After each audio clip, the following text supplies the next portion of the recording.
Welcome to the We Need to Be Loud podcast. Hello and welcome everyone to the first episode of the We Need to Be Loud podcast. Today we have Heather Pina from Pina Performance Coaching. She is a certified mental performance consultant. Welcome, Heather. How are you today? Hi, I'm doing well. How are you? I'm good. Thank you so much. Well, I'm super excited to have Heather on the podcast today because she was a college soccer player and she has a lot of experience on the mental aspect of the game. So, Heather, why don't you tell us a little bit about yourself? Yeah, as you said, I'm a former collegiate soccer player and I definitely throughout my career struggled with, some confidence issues, performance anxiety, things like that. That kind of pushed me to get into the field of sports psychology and really learn more about the mental aspects of the game. Yeah, after college, I got my master's degree in sport and exercise psychology, got certified, and now I'm working with athletes just to help them grow their game mentally. Awesome. So, what would you say? How much of the sports game is actually mental? Mm, yeah, I feel like that's such a hard question to ask, or to answer, but I would say, man, at least like 60% of the sport is mental, and especially when you get to the higher levels of sport, it becomes a lot more mental, right? Because you're just not as, um, you're learning a lot less new tactics and skills, and you're more managing the pressures and anxiety and expectations when you're at a higher level, and so I would say the mental game is probably the percentage there is higher when you're at a higher level, but, I would say at least 60% for sure. All right. So, would you say a recreational athlete is like mentally less strong than a pro athlete, or do you think skills are still more important?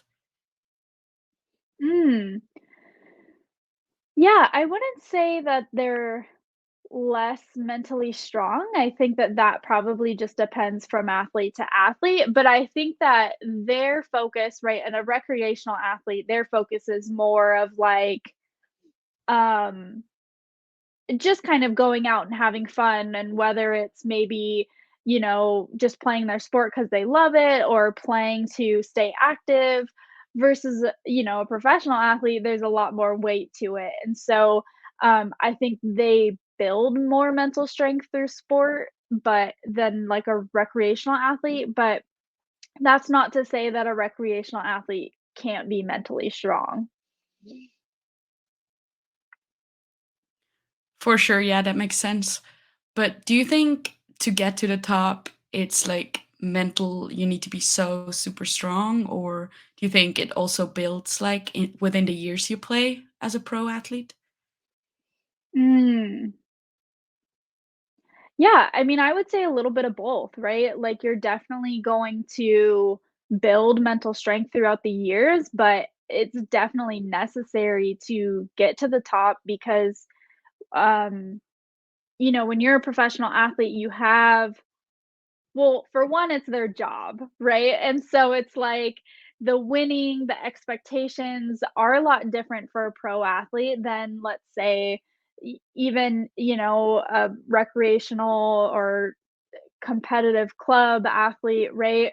And so when it's your job, there are a lot more expectations, a lot more pressures. I think there's just a lot more weight to every competition. And so they have to have that mental strength through that, as well as they're going to build their mental strength through that. Yeah, I definitely agree with that. A big topic right now, I think, especially for the female sport, is that a lot of players seem to step away from their sport a little bit because they feel burned out or they might be struggling with their mental health. Do you think that could be partly due to the gender pay gap? so that they make less money, so they have to work another job next to being a pro athlete? Mm. Yeah, I mean, I think that definitely has an impact on it because, I mean, as a pro athlete, right, that's their full-time job, and then they still have to add in additional sources of income in order to, have a living wage or a comfortable living wage. And so that can definitely cause burnout. I think another thing just with I don't know that it's necessarily pay gap related, but on the women's side, there's a lot less resources available for professional women's athletes, right? So with pro male teams, you are seeing them have a lot of mental health resources available or just other, resources available for them that you don't see on the women's side. And so the women aren't getting the help maybe they need before they do burn out. And so I think that that plays a part in it as well, is just not having the resources maybe that they need. Yeah, that's a really good point. I think a lot of times we don't think about the resources, how they're more scarce for female athletes. That's a really good point. And again, I think that goes Mhm. into that we have much less budget for female sports, so they a lot of times don't have like mental health people at the staff. So maybe that's a point too. When Yeah, we're at the for point of sure. a burnout, I know a little bit about your story. Coming into college, is it right that you didn't play soccer your first year because you didn't really have much fun playing anymore? Yeah, yeah, and so I did kind of burn out at the end of my high school career. I think the way it came about was I was a one sport athlete through high school. I was just playing soccer, and I I think my sophomore year, I joined a club team that was 2 hours away from my hometown, and so Oh, I would wow. drive 2 hours to practice, right? I'd practice for 2 hours and then drive 2 hours home multiple times a week, and so just so much traveling, and then by the time my senior year rolled around and just the college recruitment and all of the pressure I felt around that and just not necessarily getting the recruitment I wanted, as well as seeing other people getting recruited and comparing myself. I just was, like, mentally exhausted from it all, and I kinda, like, wasn't enjoying it as much, I just was like, I didn't feel like I was, like, playing for me anymore, and so, yeah, I didn't play my freshman year of college. I just was like, "I'm good," right? And then in that though, I was playing, like, indoor just for fun, and I was like, "Oh my gosh, I love this, I can't stop playing," and so it really, like I learned that, like, I can play for the love of it, for the fun of it, and so it really encouraged me to go and get ready to play in college again, and so that's kind of how that came about, but I had to find my joy again before I could just, like, commit to, college soccer.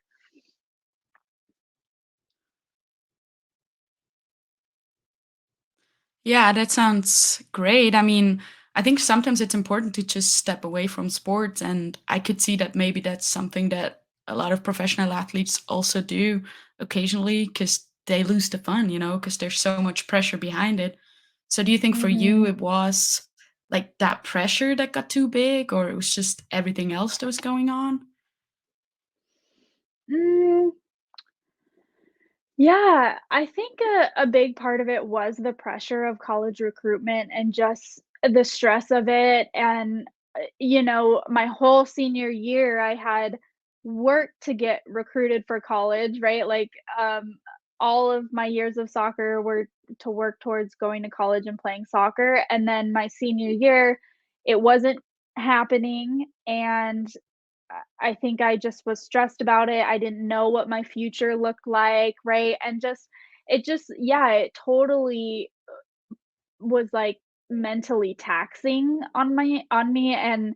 and then adding in the point of just like not really enjoying it as much and just feeling like it was something I had to do versus I wanted to do, which which is never a place you wanna be in when you're playing a sport, you know? Absolutely, yeah. Yeah. Yeah, so that's interesting. Would you say that at that point when you were kind of burnt out, you didn't want to play anymore, did you have someone that helped you with that? Did you have like a mental health coach or someone available, or was that not there? I didn't, no, I never worked with, like, a mental performance coach or a sports psych professional, I definitely wish I had, I think that would've made a huge impact in on just my mental health as well as my performance on the field, especially even in high school and college, um, but yeah, unfortunately, I mean, I didn't even know that sports psychology was a thing until I was in college and was studying psychology.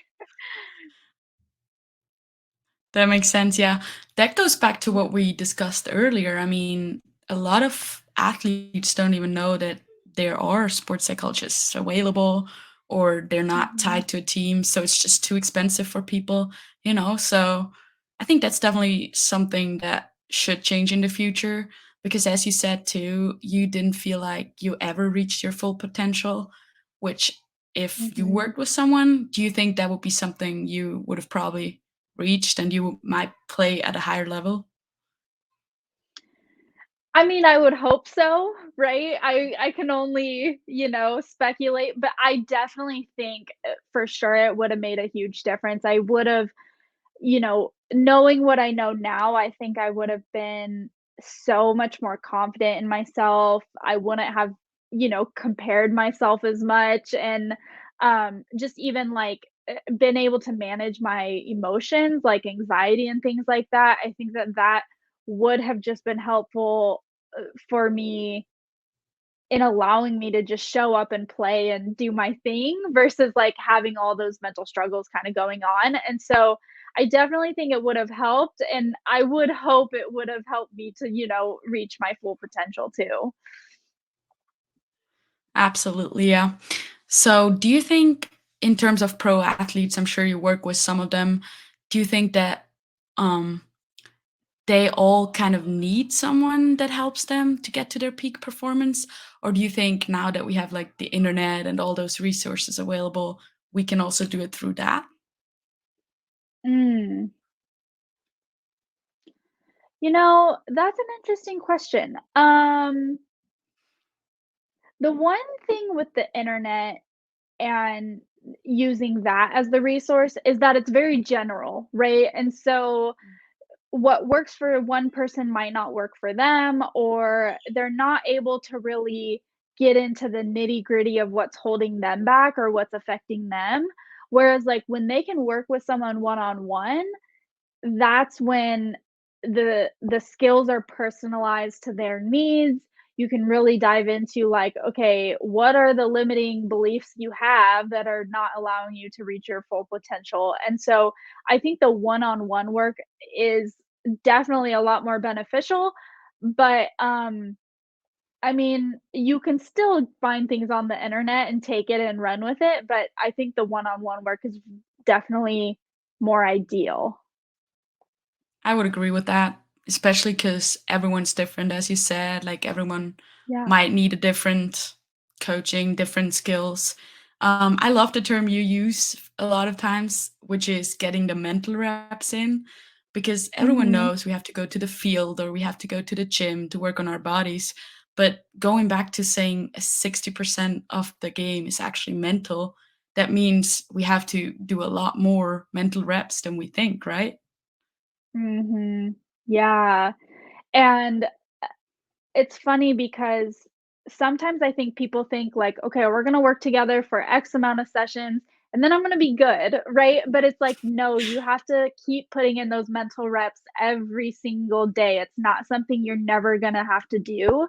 Um, right? It's not like you're gonna go out and run a mile and then you're fit for the rest of your life, right? You have to keep running to stay fit. And it's the same thing with your mind. And so I think that it's so important to learn the skills and then just continuing to use them over and over and over in order to, stay mentally sharp. Absolutely. What do you think, like, on average, what should an athlete, like, how many times a week or how much time over a period, I don't know, like 10 minutes a day or 1 hour a week, or what would you say is an Mm, appropriate amount of mental training? that's a good question. I don't know that I've ever really thought about that before. I mean, it probably depends on the athlete, but I think f like, ideally, they'll want to be doing something for their confidence daily, whether it's, using positive self-talk, visualizing, maybe it's just, like, reflecting on the positives from the practice or the day, and so I think doing something for their confidence daily is really important, and then Mhm. the other things of just, like, maybe it's, like, managing their emotions when things come up or when a big game is approaching or just any game is approaching, right, knowing what their routine is to mentally prepare them, and so putting in the time accordingly. But I think the biggest thing is just like daily doing something for their confidence and making sure that that's a priority. So do you think building sort of the habit of having a mental workout, especially maybe having a mental routine before like a game could help with consistency too?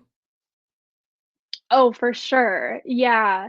um I definitely see that with the athletes I work with. So something that we do is we create like a mental preparation plan. And so we'll map out like everything that they need to do to mentally prepare themselves from, the day before to the day of a game or competition. And so they know exactly the mental reps they're needing to put in and the skills they're needing to use, and that has a huge effect on how consistent they are and as well as just, like, showing up the way they want to, and so, Mm. yeah, I think that is a huge aspect of it.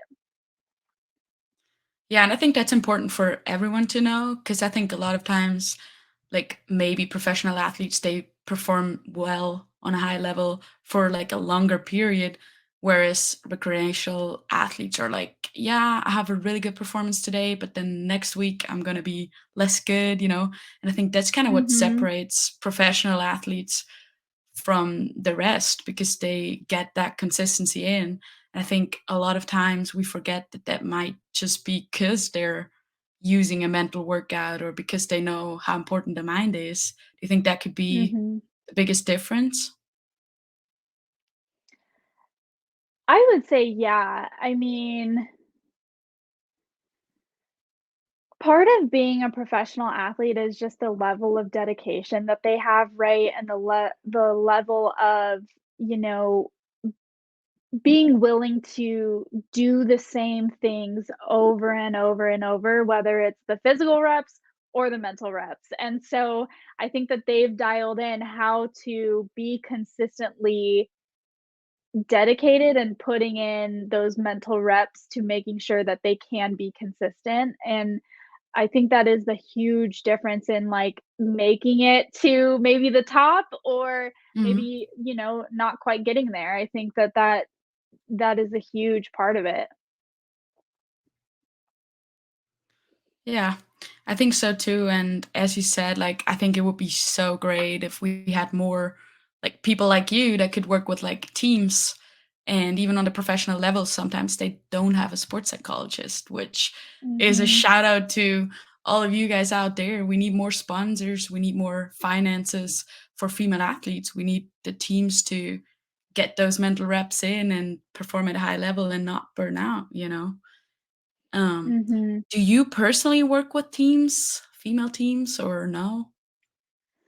I have in the past, I've worked with a couple college teams in the past, and even, like, youth club teams I've worked with, and I mean, yeah, I'd love to work, long term with a team. I think that that would be amazing and just such a impactful resource for their athletes, but primarily I do work one-on-one.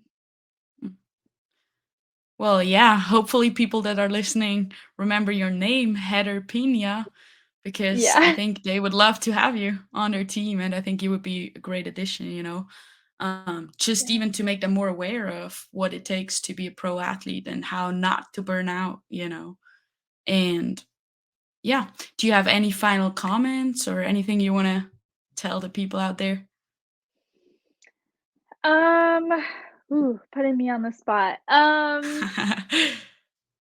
Yeah, I think, like, even with the mental game, like, there's a lot less stigma around it, but even there are some, like, maybe misconceptions around it, and I would just say that, like, especially if you were to work with a mental performance coach, it's just like any other coach you have for your sport, any other, strength training, skills coach. We're here to make your mind stronger, give you the skills you need to be mentally strong, and also perform better on the field as well as just like feel good off the field. And so I think that that's something for athletes to keep in mind is that, like, we're just like every other coach you work with. We're just wanting to help your mind be at optimal performance as well as, your physical body. That's so good, absolutely. Well, thank you so much. It's been a pleasure having you on the podcast, and maybe we'll see you another time.